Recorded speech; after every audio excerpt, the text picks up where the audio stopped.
بسم اللہ الرحمن الرحیم۔ السلام علیکم ورحمۃ اللہ وبرکاتہ۔ دوستو، آج ہم بات کریں گے، اکثر آپ نے دیکھا ہوگا کہ کوا ہمیشہ ڈرا ہوا کیوں رہتا ہے، کوا ہمیشہ خوف زدہ کیوں رہتا ہے۔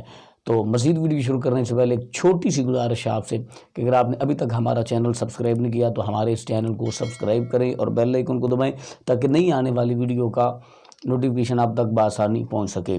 دیکھیں، اللہ رب العزت نے پرندوں کو انسان کے لیے پیدا فرمایا تاکہ انسان اس کی خوبصورتی دیکھ کر اللہ رب العزت کی اللہ رب العالمین احکم الحاکمین کی قدرت کا اندازہ لگائے کہ میرے مالک نے کتنے کتنے خوبصورت چرندے پرندے پیدا فرمائے ہیں۔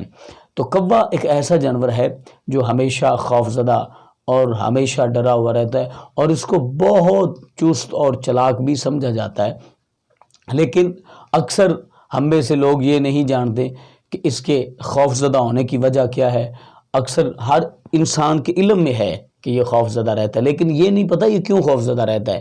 اس لیے خوف زدہ رہتا ہے کہ حضرت نوح علیہ السلام نے اس کو بھیجا، جب سیلاب آیا تو دیکھ کیا کہ زمین پر پانی کتنا اب باقی ہے۔ جب یہ آیا تو اس کو مردار ملا، یہ مردار پر بیٹھ گیا، پیغمبر خدا کی بارگاہ میں تاخیر سے حاضر ہوا، تو جس کی وجہ سے حضرت نوح علیہ السلام نے اسے بد دعا فرمائی اور اسے بد دعا دی۔